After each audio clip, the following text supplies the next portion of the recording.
Hello and welcome. I'm Elizabeth Stitt of Joyful Parenting Coaching, and I'm really glad you're here tonight. This is such an important topic, really not just for our parenting, but for our lives and for all of our relationships. And one of the things that I like most about this topic and this curriculum is that if we can learn to be great communicators with each other, it means that we can teach our kids to be great communicators. And I spent a lot of time in schools. Let's get that going. I spent a lot of time in schools helping kids with their communication. So they would come in from the playground, they would be upset, they needed to learn how to get their needs met while at the same time recognizing the needs of the people around them and the needs of the community. So it's a lifelong skill. We want to start teaching it to our children as young as possible, and we want to learn it for ourselves because it's so powerful.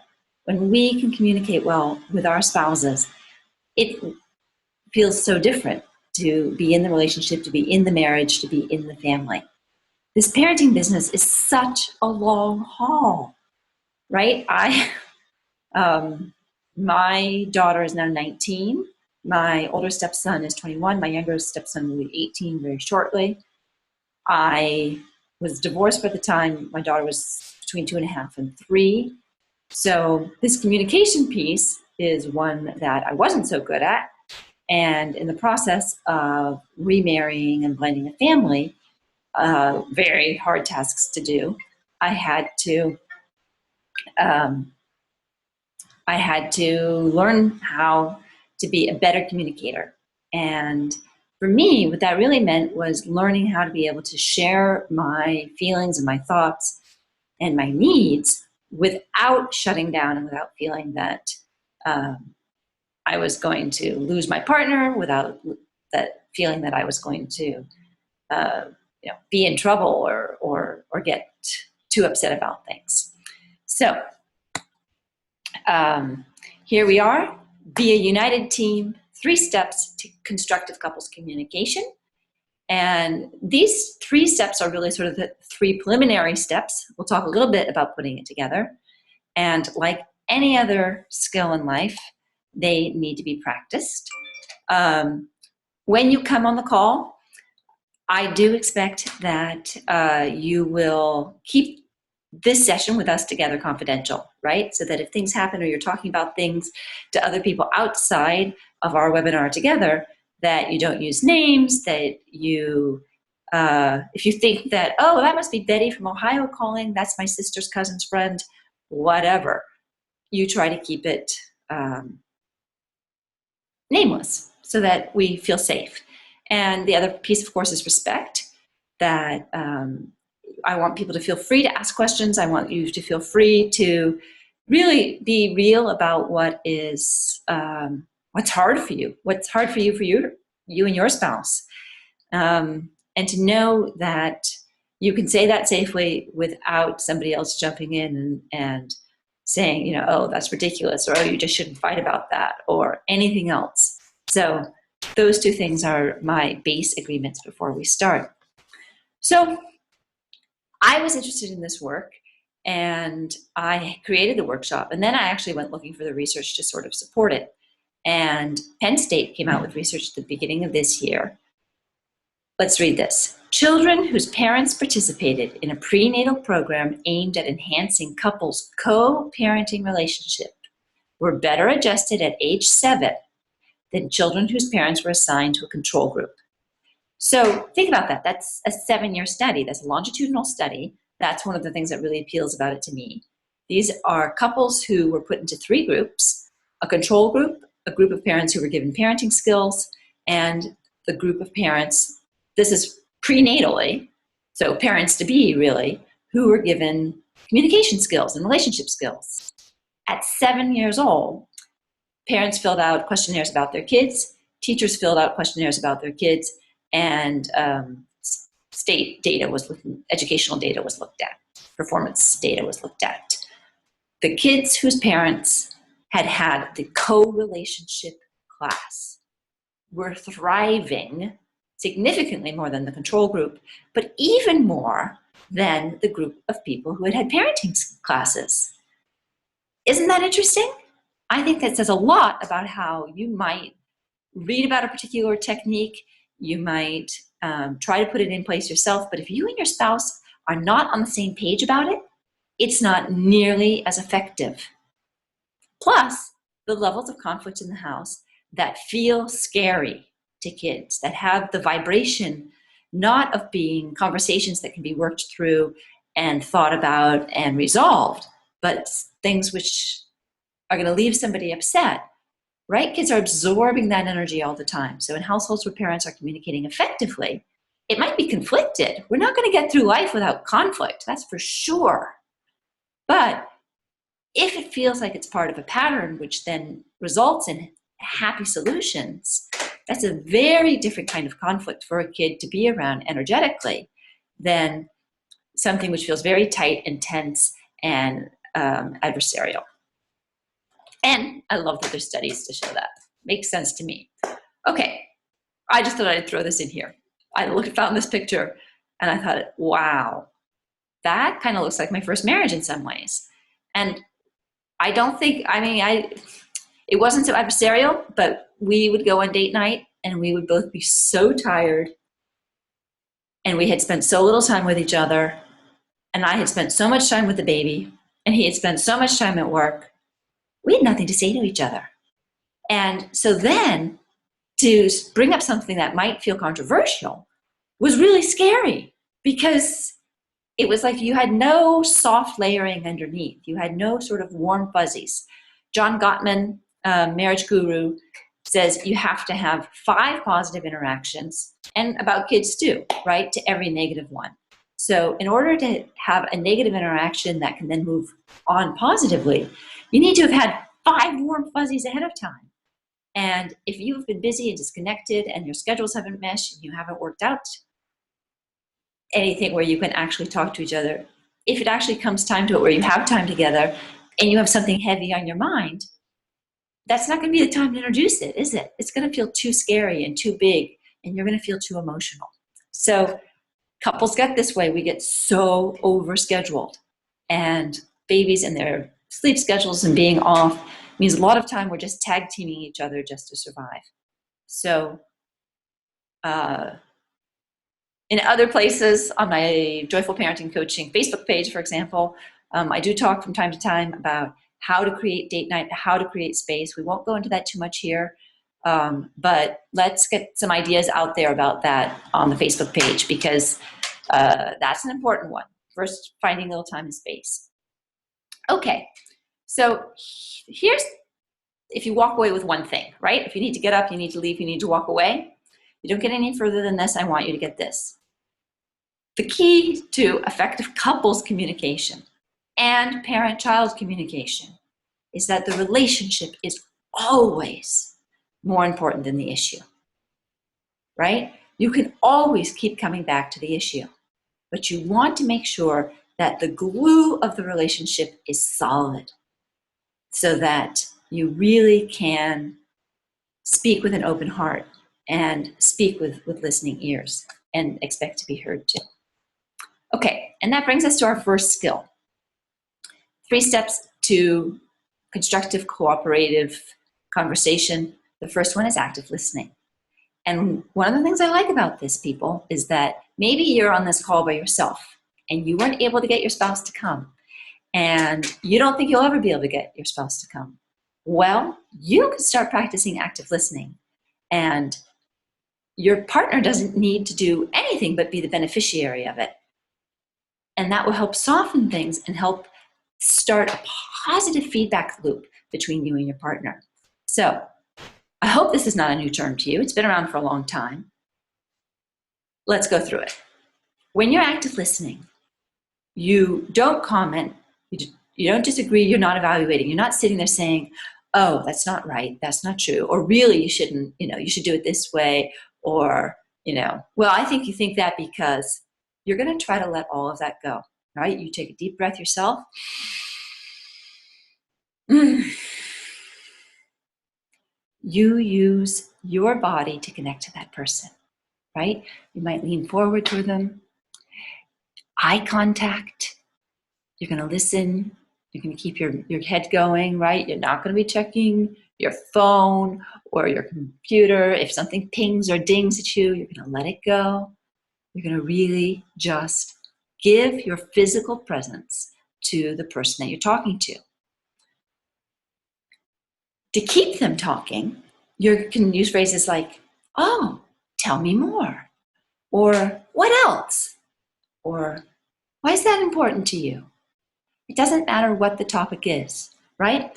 Maybe your spouse is going on about what happened at work today and what their boss did and why that made them so mad, and they're getting all worked up and da-da-da-da. And maybe you ended this conversation thinking, it's late, I'm tired, I have things I have to do, I really don't want to sit here listening to you. But you decide that taking this moment to connect with your spouse is more important. So you take that deep breath and you just dig in. And, even if you're thinking, well, you shouldn't have talked to your boss that way, you shouldn't have gotten so mad, you're going to say, why is that important to you? Or go back to, tell me more. Okay, what else? Right? Feel yourself softening as you do it. Breathe it in. These aren't interrogation questions. These are little enticing pull out information questions. And then when there's a pause or you need to kind of recap things, just repeat back what they said, right? Might be something like, so it sounds like it was really embarrassing to you when you were in the middle of your presentation and your boss just started ripping apart the data that you were presenting as if you didn't know what you were talking about. Right? You're not making any comment, right? You might be thinking to yourself, well, you really just threw those numbers together. You told me yourself they were BS, right? You're going to just deal with what your partner gives you and go back to it. And the summarizing the emotional content is, it might be that, you were embarrassed, like when I'm guessing. That's a guess, right? Sounds like you were embarrassed.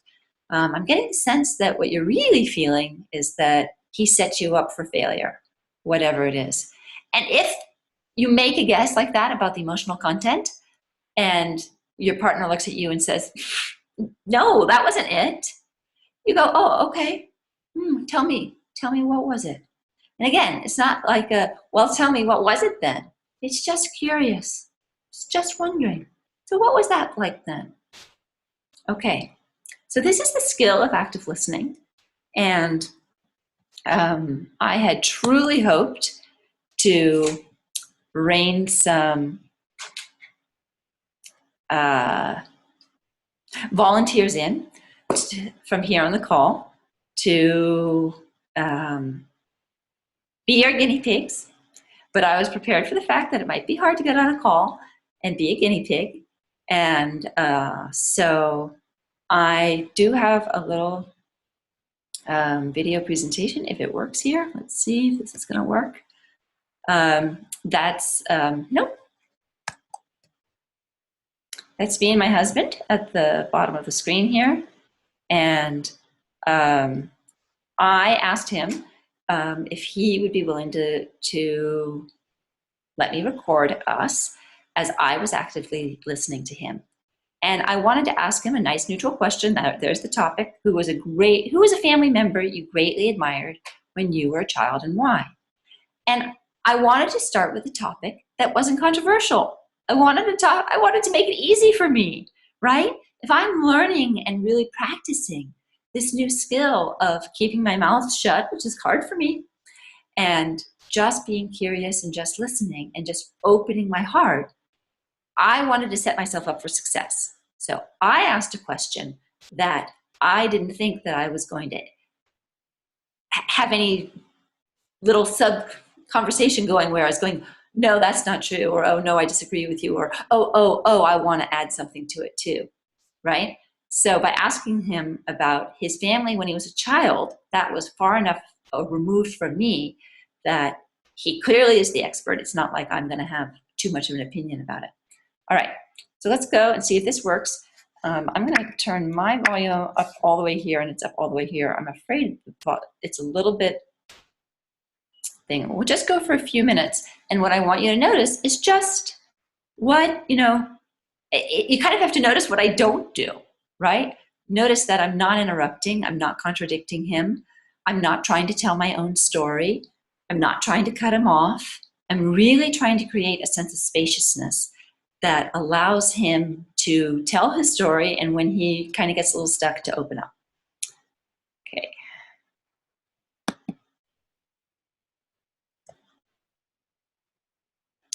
Tell me more. What specifically more do you want to know? What did you value in the relationship?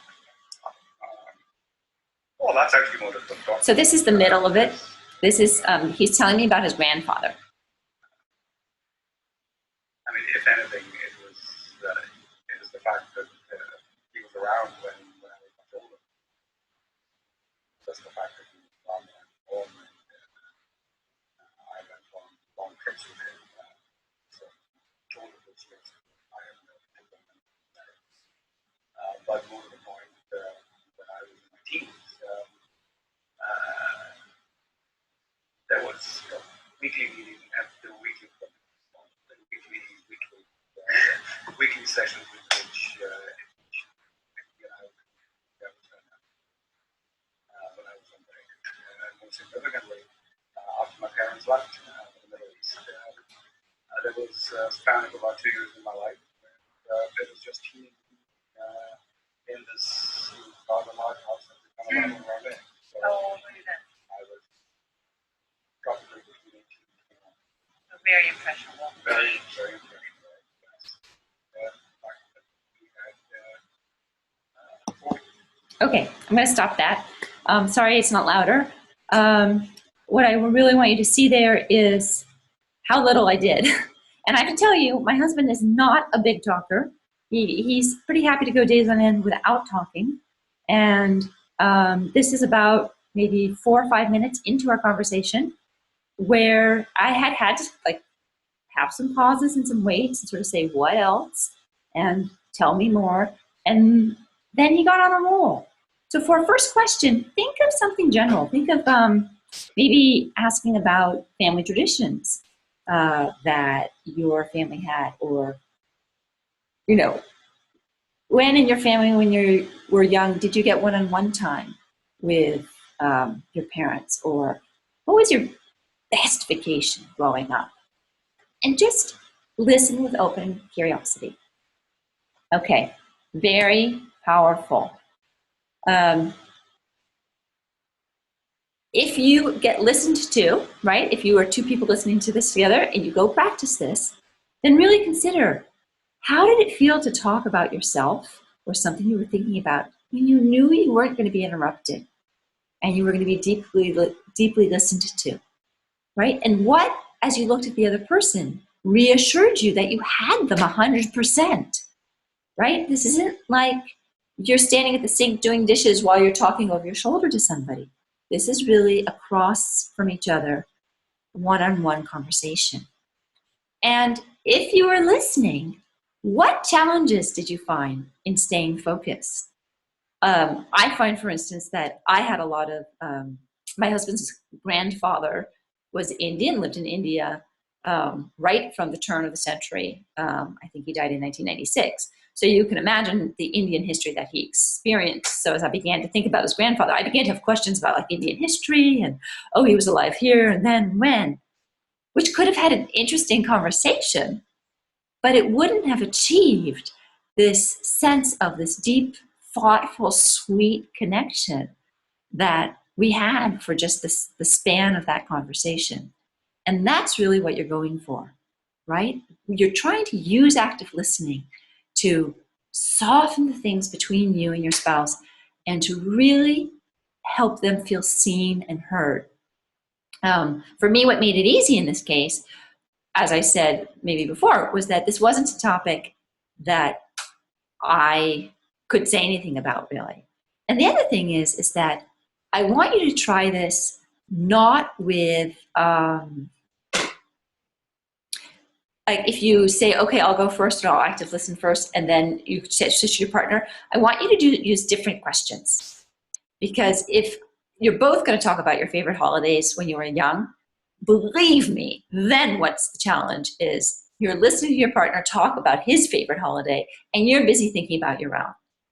But if you sort of give him a question and ask it, and you don't know what question he's going to ask of you back, then you're not putting energy into trying to answer his question and prepare it in your mind.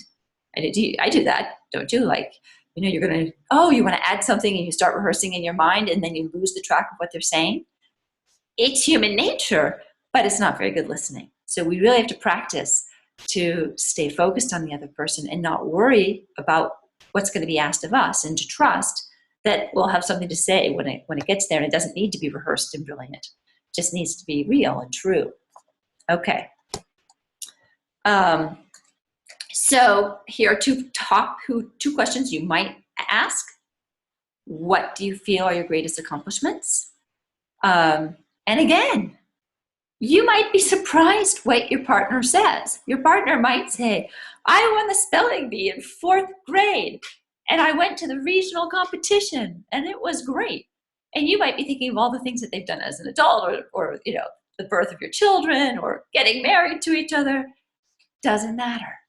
Just keep asking, what's important about that to you? Like, wow, if that's what they're bringing up, that was kind of a pivotal moment for them. What did that mean for them? What does having that memory bring to you right now in your future, in your present? Right? I would love to find out for that person who won the spelling bee. All right, next question. What are some things you appreciate about our relationship? It's a little bit more advanced because, again, you might be expecting a completely different answer, right? Maybe you are expecting somebody to say, like, you are a good provider, and I really appreciate that I can feel secure knowing that you're going to go to work.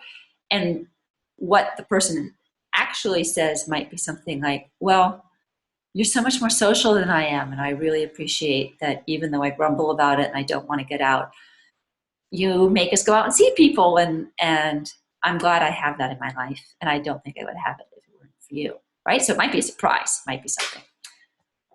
You're going to listen. You're going to just absorb it and bring it in. When you first start practicing this, you could be formal about it. You can say, thank you for telling me that at the end. But, if you're going to just kind of bring active listening into your repertoire with your spouse without really telling them about it, you'll just finish the conversation. You'll go, oh, okay, thanks. And you'll go off and you'll do something else. Okay. Going on to tip 2. Before I give you the tip, I want to talk a little bit about the danger of making assumptions. And again, it's human nature. We make them all the time.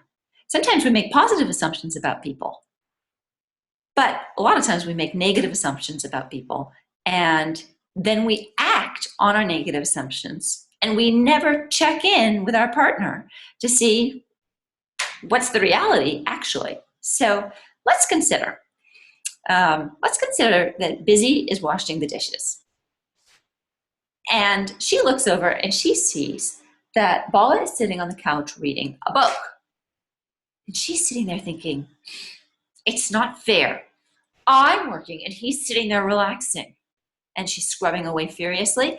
And as she scrubs some more, she thinks, I bet he thinks this is above him. I bet he thinks this is woman's work. And she keeps washing, and she rattles the pans and makes sure that they make noise when she puts them, and she brings them from one to the next. And then I bet he's okay letting me do this because I'm home all day, so he thinks that I don't do anything, right?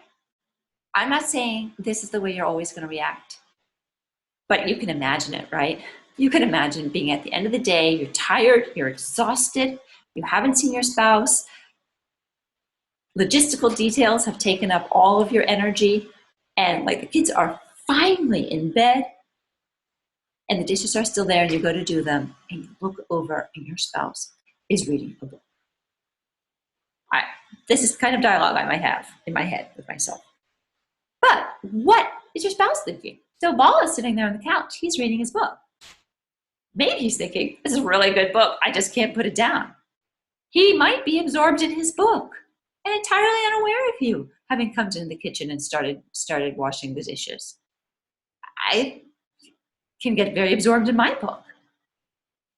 Maybe he really does think washing dishes is woman's work, and he's perfectly comfortable. He knows you're washing the dishes, and that's okay with him. It could be. Maybe that's what he thinks. Or maybe he's thinking, oh, I'm just so stressed out. I just need 30 minutes to veg out, and I wish you would stop clanging around the kitchen and doing the dishes.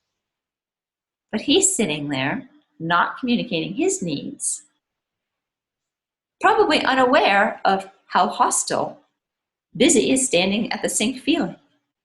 So our first step then is to check out our assumptions.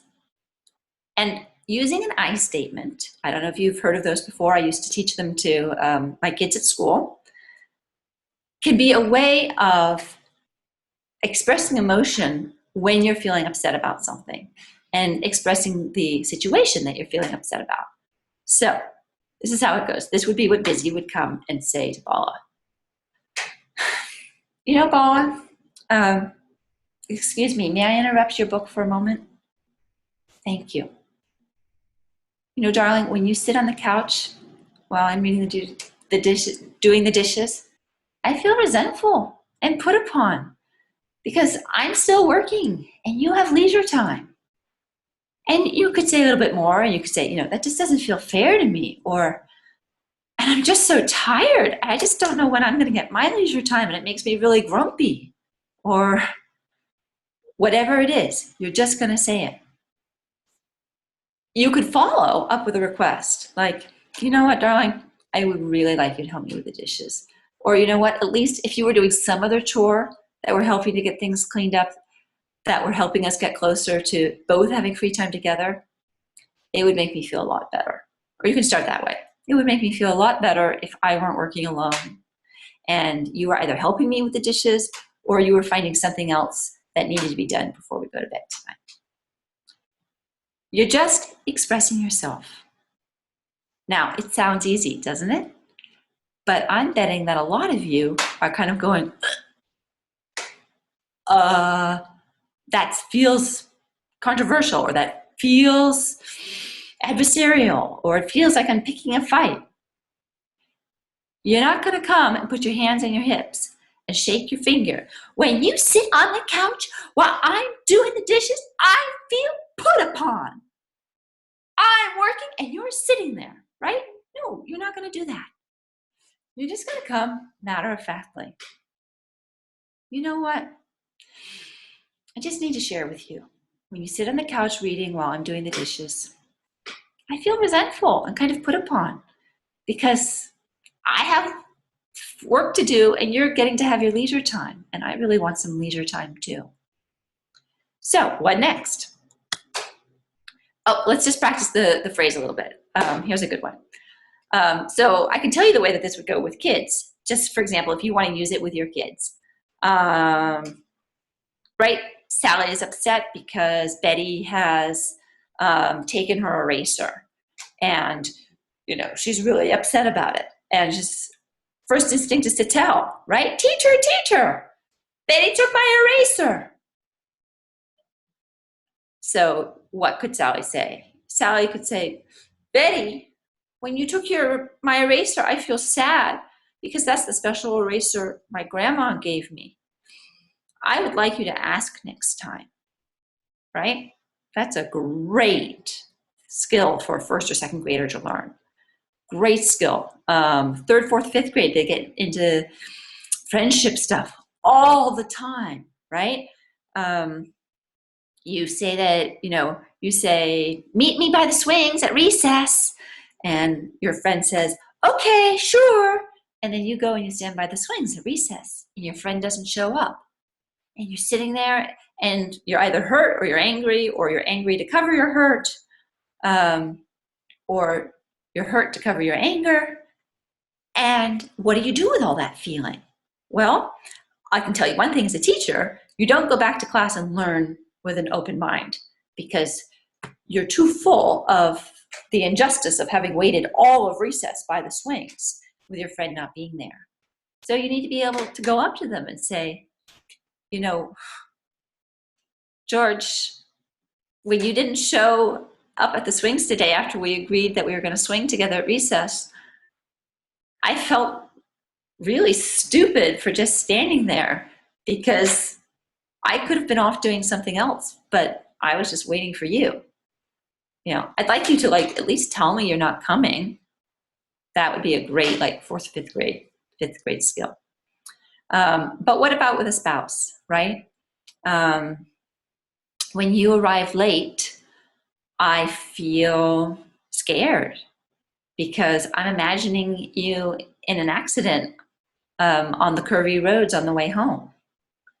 I would like you to call me if you're going to be late, or call me before you get to the curvy patch, or text me, or whatever it is, right? We've got great communication these days.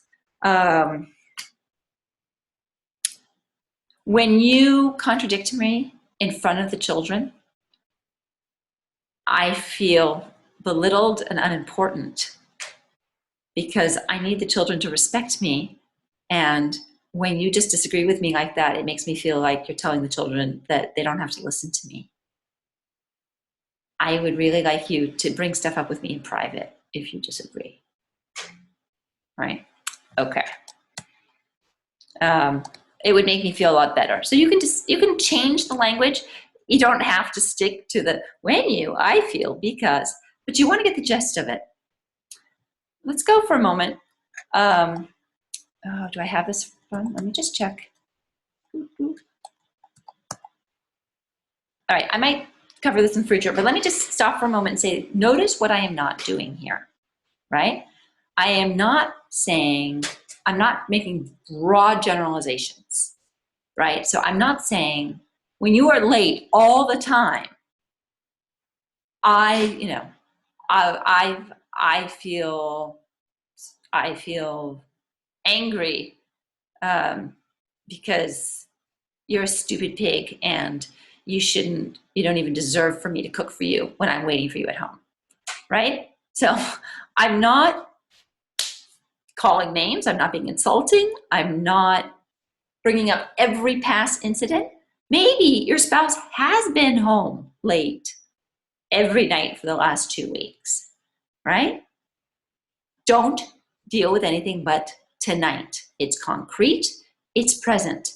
The feelings that are here tonight are present. When you arrive home late, I feel scared because I'm worried about you on those curves.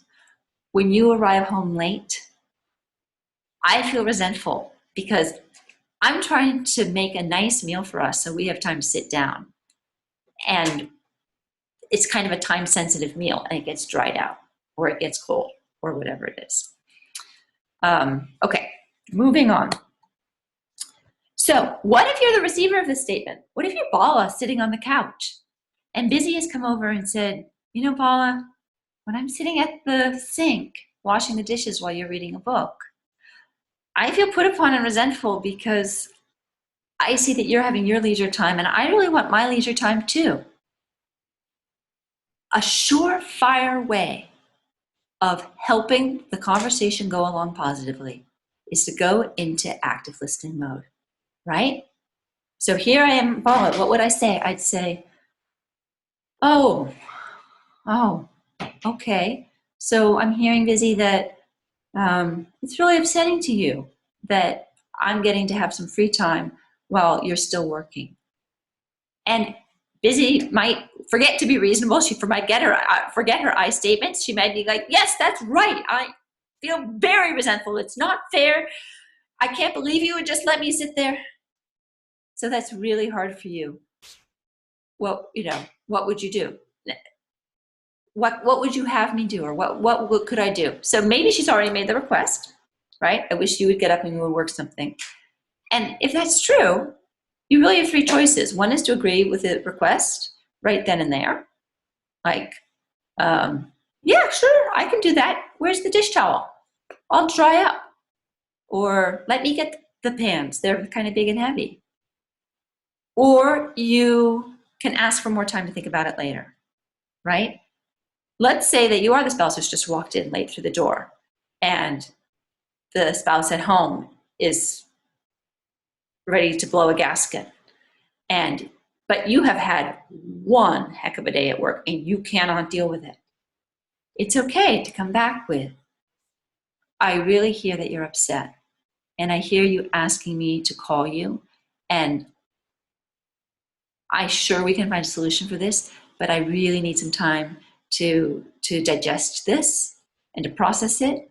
And, can we talk about it in 20 minutes? Could we talk about it just before we go to bed? Give yourself some space to think about it later. Or you could agree to some part of it and then ask for more time later, right? Like maybe your spouse wants you to text and to call, and you know that it's going to work for you to do one or the other, but not both. So you can say, I would totally be willing to call you before I leave the office. Let me think about the logistics, or let me think about the piece about calling or texting you when I get to the curvy part. Give yourself some time to think about it, right? So you're still going to be the active listener. Remember, as part of active listening, you can be an active listener even if somebody comes to you with an I statement that's not in a polite I statement form, right? Because when they greet you at the door saying, I cannot believe you were late again, that's essentially an I statement. Not a nice, helpful one, right? But they are definitely letting you know how they feel about something. You can sense in their body and in their tone. So you can still go into active listening mode. You're really upset. Is it because I'm late? It's because I'm walking.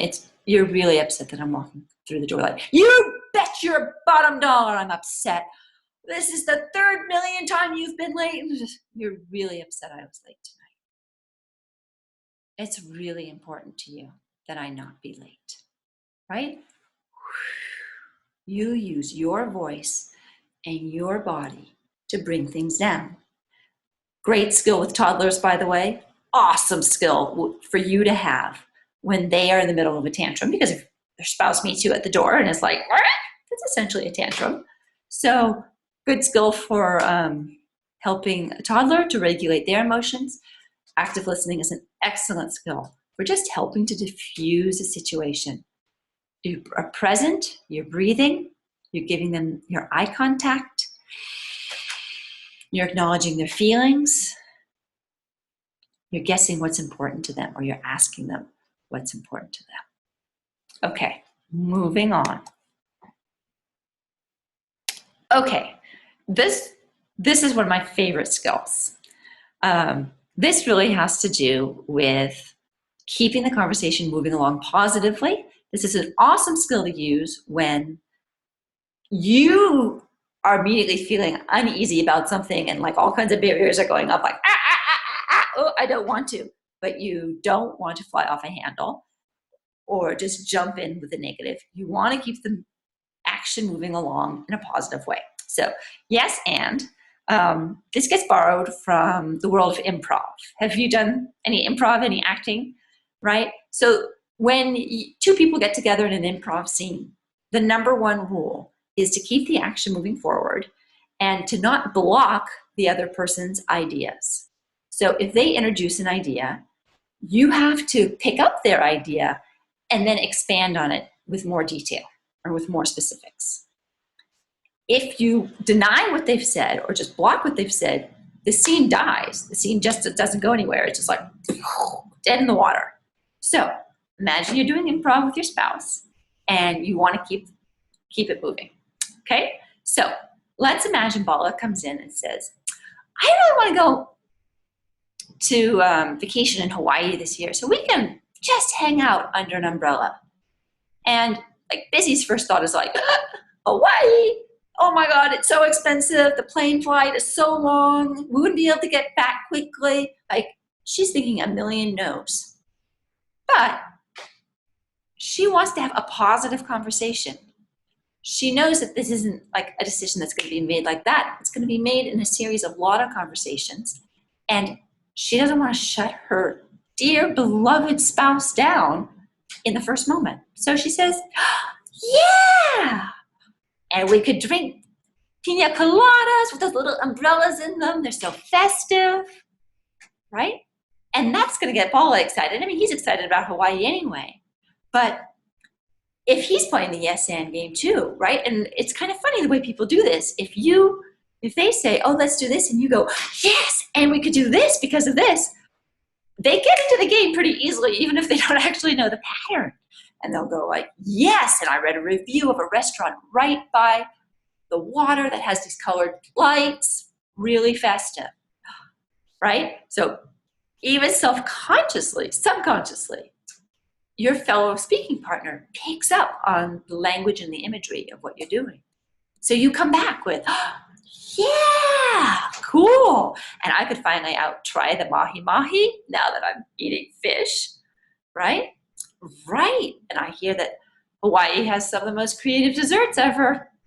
Oh, and you know how I love dessert. And we could walk on the beach after, right? So look how this is building up positive feeling and a positive picture. Now, you might be sitting there going, yeah, but Busy's right. Hawaii is really expensive, and you do have to invest a lot of time getting there, and that's not maybe the best use of your vacation. So we're going to talk about where to go from here, but I don't want to move away from this page too quickly, because I really want you to, again, feel what the benefit might be of trying yes and for somebody. And again, you can try it with your kids, right? Let's say they want a cookie, right? It's before dinner time, and you go, Mommy, can I have a cookie? And instead of saying, no, it's before dinner, right? You go, oh, wow, yes. Wouldn't a cookie be good? Yes, Mommy, I want chocolate chip cookies. Oh, chocolate chip ones. Ooh, I wish we had ones with marshmallows too. Oh, yes, Mommy, and sprinkles on top. Oh my goodness, you would want sprinkles on yours? Right? Notice that you haven't said, no, you can't have the cookie. Eventually, you're going to get to that. But before you just cut your kid off at the knees, you're going to give them that pleasure, that moment, that imagination of, oh, chocolate chip cookie with marshmallows and sprinkles. That would be great. Because you want to establish the goodwill first, right? Remember, it's about relationship first and then the issue. So even if I'm not wild, crazy excited in my mind about Hawaii, and I do have a list of objections, there's stuff about Hawaii that I can get into, right? Like, I don't know, if I had 2 weeks to go on vacation and I won the lottery tomorrow, boy, I probably would be all over Hawaii. So before I cut somebody off, I'm going to find whatever little morsel, whatever little piece I can agree with. And I'll tell you this, if nothing else, it will give me time to kind of think. Because vacationing in Hawaii doesn't sound like a very controversial issue, does it? I mean, seriously. If your husband said, you want to go to Hawaii, would you really immediately start thinking of all of the things? Not that big of a deal. But, you know, what if your husband immediately says, you know, I want to teach our sons how to hang glide. And now you're really scared because you are imagining that your sons are up there in that flimsy equipment doing goodness knows what, and every, you know, bell in your body is screaming, danger, danger, danger. No, I can't do that, right? But again, your spouse is thinking something about hang gliding that would be of value to your kids, right? This is the person that you created a child with. Hopefully you guys love each other and trust each other. So you want to explore that a little bit, right? You want to not cut them off the path. Build that up a little. Like, oh, wow, That would be really cool. They would probably really like that. That would be great. Now you're still saying to me, Elizabeth, it's not okay for me to say yes to my children hang gliding. That doesn't feel safe. So what's the next part of our technique? The next part of improv is to use the phrase, yes, and then to redirect it by saying, and at the same time, right? So let's go back to her Hawaii conversation, right? Busy's just suggested, like, we could walk down the beach. That would be great, be beautiful. Paul is saying, he's still all created in his picture. He's saying, yeah, the sound of the waves are so smooth, so soothing. Now, Busy's going to take a shift, right? She's allowed some time to acknowledge the picture, but she has some real concerns that are legitimate. Yeah, Hawaii does sound relaxing. And at the same time, finger is my emphasis. You wouldn't want to use this finger necessarily. I'm worried about the cost of things. Now, if that was the first topic you brought up, right up here, right where Paula said, I want to go to Hawaii so that we can relax on the beach, and you said yes, but look at the word "but." It's like going, but it would cost too much. That's going to shut Paula down, and it's going to make him feel defensive, right? But now we've had this great image of like all the great parts of Hawaii. You know, I'm really thinking about this now. The pina colada and the little umbrellas and the colored lights and the walking on the beach, and willing to give mahi mahi a try. We have all this good feeling built up, but I still need to be able to express my point of view and my concern, and I need it addressed. So I'm going to bring in this phrase. Notice I say and at the same time. I don't say but at the same time, right? That but is a stop right there kind of word. Hawaii, it does sound relaxing. And at the same time, I'm worried about the cost. Now that gives Paula more chances of a chance to acknowledge, well, that's true, Hawaii can get expensive. And then he might bring his objection, but, not but, and at the same time, right? So if you guys are both trained in this, you could really kind of use it nicely. Let's say he's not. You're saying, but at the same time, we saved not going away at Christmas. You're going to go back to yes. Yes, acknowledge what's the good part. Yes, I'm glad we saved at Christmas. And at the same time, I think we could find someplace relaxing that's cheaper too. Oh, sorry, went ahead. Paula comes back. I would like to spend less, right? I mean, most people kind of want to keep the costs regular. Like even if you think, oh, why that'd be great, it would be worth it. Most people can see the value, not spending less. And at the same time, being near the water rules. Aha. This is an important piece of information right here, right? Because I now found out something about why Hawaii for Paula, right? Being near the water rules. That's like, oh, that's a piece, right? I want to go somewhere near the water. Oh, Hawaii would be good. That might have been his thinking. That might have been how he originally brought it up. So, Busy's response. Totally love the water. And at the same time, I'd like to avoid an airplane flight. So, right, you can imagine how this is going to go. Depending where they are, where they're living, what they can do. There are a lot of ways that this could turn out. But let's just review what we've done. You've used yes and the first part of the conversation in order to get all this positive information out. And you might have first used active listening, right? Well, it might have started by saying, what did he say? I really want to go to Hawaii for vacation so that we can just hang out under an umbrella. You might just start by saying, oh, tell me more. And Paula might have said right then, well, it would be by the water, and the water is really important to me. or I always feel good next to the water. It's just so soothing. And, I love to hear the sound of the waves on the beach. And so then as you started this conversation, you would have more information already. Oh, what else do you love about Hawaii? Well, I love that the air is so sweet and that it's not super crowded, right? Also, this would be good information for when you get to the yes and at the same time section of your conversation. So you're going to build up the positive, you're going to get information, you're going to reflect feelings like, yeah, you've really been working hard, you really need to relax. I get that. I really hear that. Before you bring in your objections. So everything we've talked about so far, active listening, being aware of our own assumptions, like our own eternal dialogue, taking the time to check the truth of our assumptions. What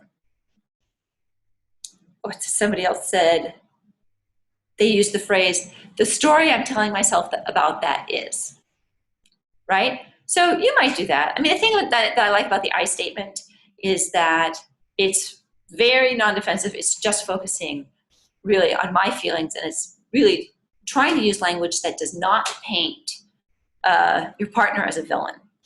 But you could use this phrase, the story I'm telling myself about that is, and that would go like, you're standing doing the dishes, your spouse is, sitting on the couch reading, and you just say, sweetie, when I stand and do the dishes while you're working, the story I tell myself about that is that you think it's okay for me to be standing here working because I'm a woman. It's a little bit more aggressive, but it does at least acknowledge, I'm not saying this is the truth of the situation. I'm not saying you do think that. I'm saying that's what I'm telling myself. That's the internal monologue that I've got going on. Okay, so our goal here is to create relationship and to soften things and to open space and to get true information. What is going on in somebody else's head and heart? Start with active listening. When you yourself are upset about things, you're going to check those assumptions and not just act on them or not just hold the resentment in, but you're going to tell your emotional truth in such a way that addresses that incident in that moment, right? Also careful, notice how I statements are not inflammatory in terms of saying, for instance, when you're inconsiderate and don't get home on time, that's different, right? When you're inconsiderate, that is like choop, choop, choop, choop. That's painting your partner in a box, a very negative one at that. And that's now a label that they have to accept or reject, and probably they're going to reject it. When you don't get home on time, that's probably an irrefutable fact. You probably were not home on time, right? Very different. When you don't get home on time, I feel blank. When you're inconsiderate and don't get home on time, right away you're putting up barriers. So create space and soften things by active listening, using that time to really get information. What's going on, not to be formulating your own comments, your own answers. If they bring something up and you feel your barriers going up and your little jingle bells going right away, buy yourself time and goodwill by using the yes and technique. But allow for space for your own part. And it doesn't have to happen all at the same time, right? It can be, let's say that we've gone through the yes and it's just too late at night for you. I'm not a night person. So for me, like if this conversation started at like 9:30 at night and my husband just casually threw out there like, I want us to go to Hawaii for vacation this year. That would be so relaxing just to sit under an umbrella. And it's immediately, I'm tired and I'm at the end of my rope, and that's immediately going to go, but I just paid the bills and we don't have enough money in the bank, and how can you think of Hawaii? right? I mean, by using active listening and the yes and statement, I create time and space for me to breathe and to find out why it's important to my spouse.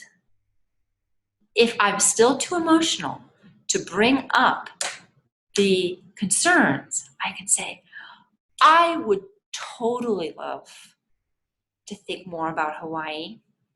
And at the same time, I have some concerns. But you know what, darling? I really need to go to bed. Could we talk about this on Thursday? You know what? You just spent this whole time building up this great image. Your spouse is probably not going to turn down a gentle, polite request to talk about it some more on Thursday. He wants to talk about it more. Man, he's got jet skiing in mind and maybe renting a scooter, right? He wants to do this. So you can buy yourself time and you can bring it up again. And you would start that conversation again by saying, oh, you know what? I really hear how important Hawaii is to you and how relaxing that would be. And oh man, I just loved that thought of walking on the beach with you, with the waves lapping up against the shore and the colored lights all over the place. So you would repaint the picture and you say, and at the same time, I'm worried about the cost of things.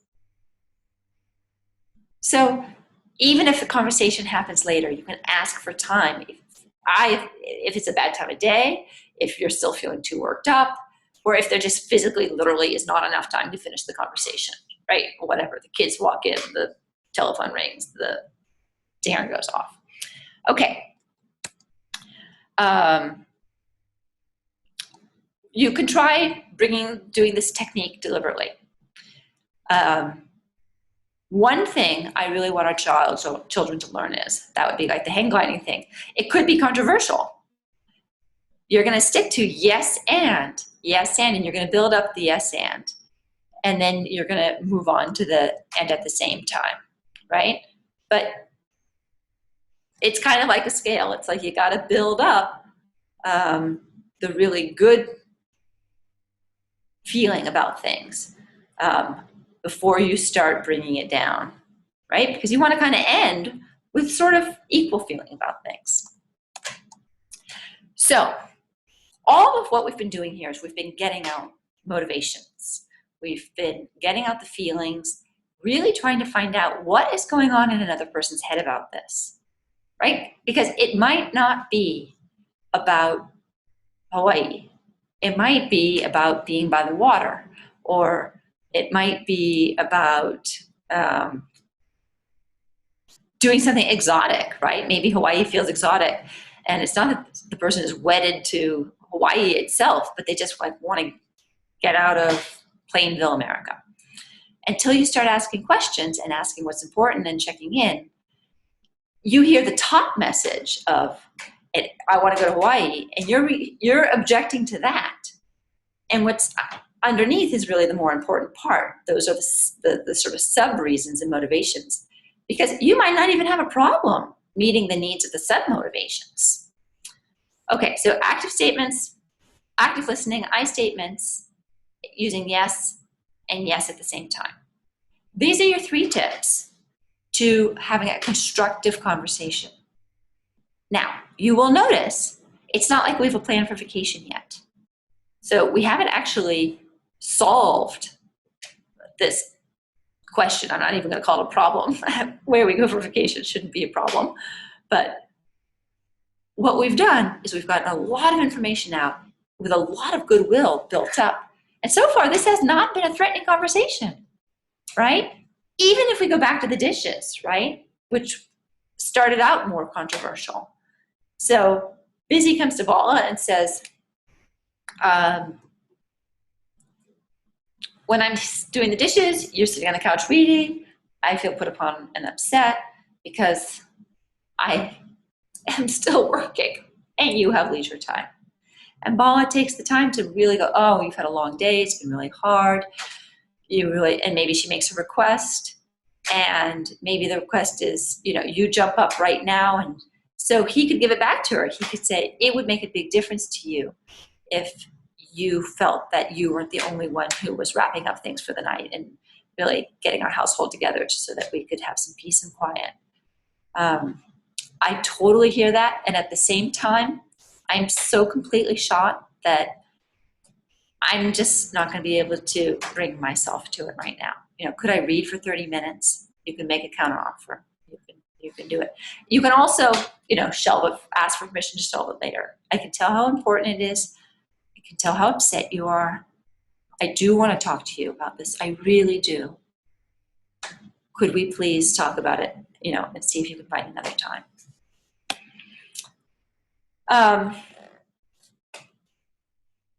Basically, what are we doing? We now have all this data and information. Let's talk about Bala and Busy in terms of Hawaii again, right? What information have we learned about Bala? He really wants relaxation.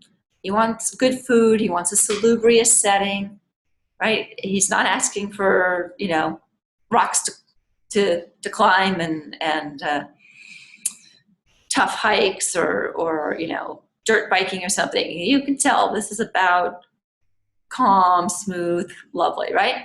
Near the water. Busy wants relaxation too, right? I bet she's also tired. She also loves to be near the water, but she has this concern of being not too expensive. So it's time to brainstorm. And remember, the rule about brainstorming is that you get to start by putting down any crazy idea that you can whatsoever, right? And Busy could throw out her need for concern and think, well, wow, we're thinking water and relaxation and lovely meals. How about the Riviera, right? Fine, it goes on the list. Eventually, your brainstorming is going to come down more to ideas that are realistic and really meaty. So, this case, hey, how about Santa Cruz? It has great restaurants. It has a beach. It's by the water, and it's pretty close to home. Or how about Tahoe, right? By the water, calming, beautiful, good restaurants around. Not as many, but there's still some good restaurants up there. You're gonna come to your ideas. And the reason this works is for two things. One, you've built up a lot of goodwill with each other. You've had fun having this conversation. You've had fun finding out what the other person really wants and needs because you've been open and curious and non-judgmental. And you have, through that process, really gotten to the core of their issues so that you can try to meet that. If you're putting up a lot of barriers in your mind about this right now, and you're going, okay, this is so not realistic, this is so, okay, fine, I could do this, but my spouse can't. The great thing about all this is that it still works. It still goes a really long way if you just bring your side to it, right? You really want to go to Hawaii. I can totally tell how important that is to you. You really need to relax. You're looking forward to the water and to the lights and to having some good meals and some romantic walks. I love that. And at the same time, I'm concerned about how we're going to pay for it. What do you think about that? What are some ideas you have about how we're going to pay for it? Right? It does work. If you fill up this cup with lots of warmth and good feeling and interest and empathy, you're going to get space to have conversations about the reality part or the sticky part. And it's going to be okay. Okay, so communication is a skill. It takes practice. It takes practice for you. So I will be sending you the free PDF that sort of gives a little outline of the steps of how to do it. Stick it on the back side of the cupboard, stick it in your purse or in your back pocket or your wallet or something to remind yourself, minimize it. Do whatever you need to do to commit to working on these skills yourself. And to the extent that you can ask your spouse to be a part of it, hooray, that's great. I hope that's true. I hope you do feel that you could ask your spouse. And again, you can throw the idea out and tell your feelings about it and make your request and not worry if you don't get one back, right? So let's make that I statement, right? Darling, I've been learning some new communication skills, and when we are able to communicate with each other, it makes me feel so loved and so close to you, because I feel I can talk to you about anything. I would really love it if we could work on these skills deliberately together. You might freak your spouse out. Your spouse might be like, you're right, excuse me, like, I think we're fine. That would probably be what my husband said. I think we're fine. This isn't an issue. That's okay. You've put it out there anyway. You can come back to it again a week later, a month later. Meanwhile, you can just start working on things yourself. We didn't talk about the idea that these, of course, are skills that you can use in any relationship in your life, but when it comes to talking about issues with our parenting specifically, keep in mind that, the reason that it feels so hard and so conflicted is because that child is a piece of you, right? And now somebody is trying to really regulate that piece of you, and you have a responsibility to raise that child according to your beliefs. And if your beliefs are in conflict with your spouse's beliefs, not only may you not get your beliefs instilled in your child, but they may be taught something that doesn't feel right to you. That's why it's so hard. But one of the things I found by really going under and really finding out what people's motivation is that sometimes the outer manifestation of the request or the parenting technique or the decision is representative of something else. Like, let's say that mom is really pushing for daughter to take Kung Fu, and she keeps, and the reasons that she gives is, well, it would teach her discipline, it would teach her to, she's getting fat, she needs to move her body more. Well, moms wouldn't say that, but we are concerned about our kids moving enough. But maybe the real motivation is, maybe she had an incident in high school or college where she was overpowered by a guy, and that has stuck with her, that fear, and she does not want that to happen to her child. And so she wants her child to be strong and to be able to protect herself, and she sees Kung Fu as a way of doing that. To her spouse, it's going to feel pretty random. Where did this Kung Fu idea come from? And yes, she can learn discipline through Kung Fu, but she's taking ballet and she has discipline through that too, right? So it would be through being curious and open and asking that you would go down the layers to find out, what is the core motivation here? What is the true longing or need that mom would be trying to fulfill in that question of, like, oh, I want her to take Kung Fu. So it does feel more loaded than a lot of other issues in our life, because our kids are part of ourselves, because we're responsible for protecting them and all those things. Okay, that's really what I have to say about communicating with your spouse constructively. It's a skill, it takes practice. So if you're looking for some friendly support, I am doing a fall coaching program called 3 Steps to Effective Parenting, where over 6 weeks I really lay out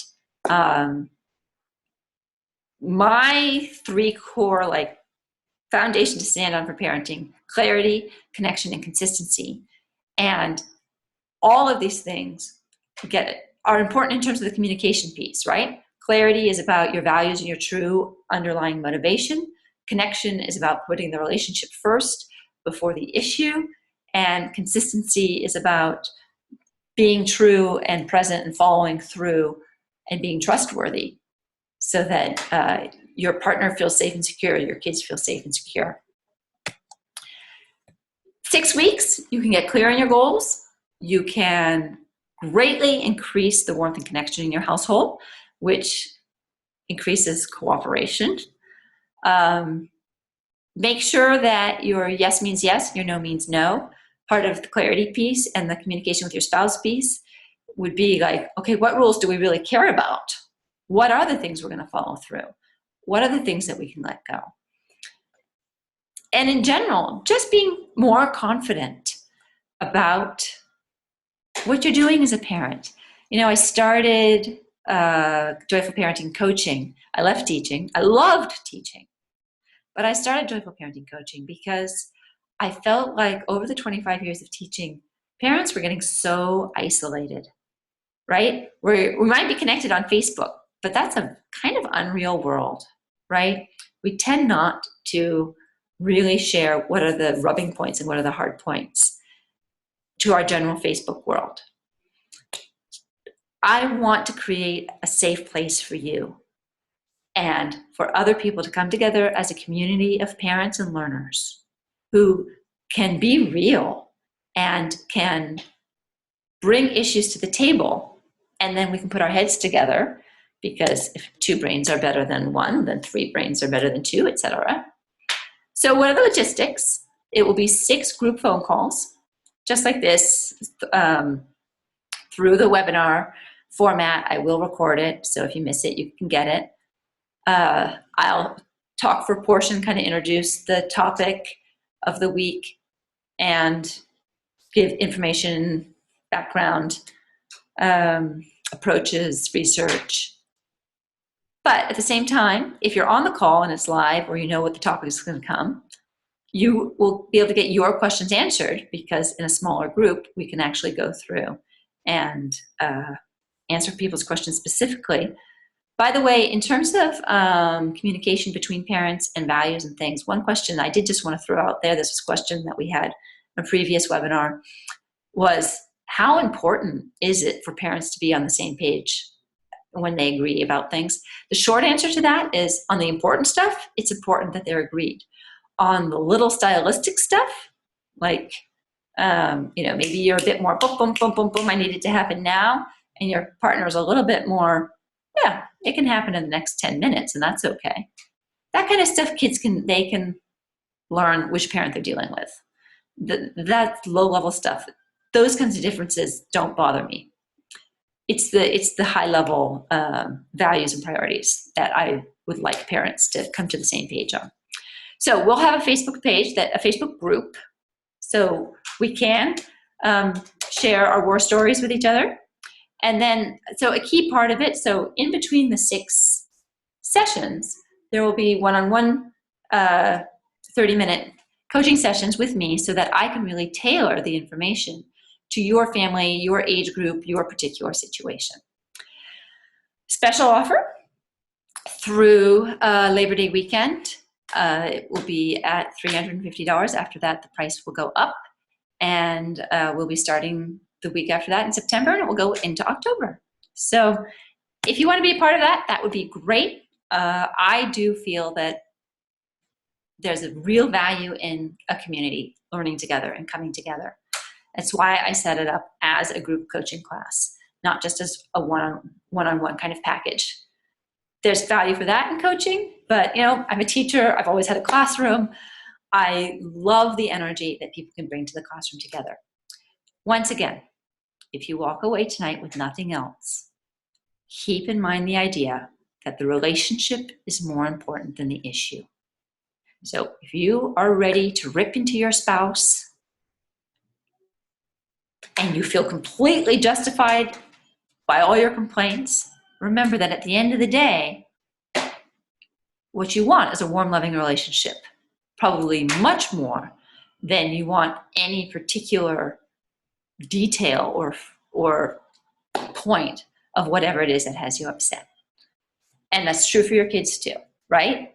Yes, you are furious that there is green crayon all over your new sofa. But at the end of the day, a new sofa is nothing compared to a loving relationship with your child. So you want to make sure that at the same time that the sofa gets addressed, you still have that relationship. You certainly wouldn't want a clean sofa at the cost of a close relationship with your child. So that's it. Thanks very much. If you still have questions, feel free to email me, Elizabeth@elizabethstitt.com. That's Elizabeth with an S, and otherwise it won't get there. If you go to elizabethstitt.com, there are boxes there where you can sign up for the newsletter. If you're not already signed up, it's a great way. I am promising once a month. I'm trying to commit to a blog, a regular weekly blog, but we'll see how I do. Life being what it is. Meanwhile, it's been a pleasure, and I'd love to hear from you. And I will probably follow up and get in touch with you and see what your needs are. So have a great night, and please do communicate warmly and softly with your spouse.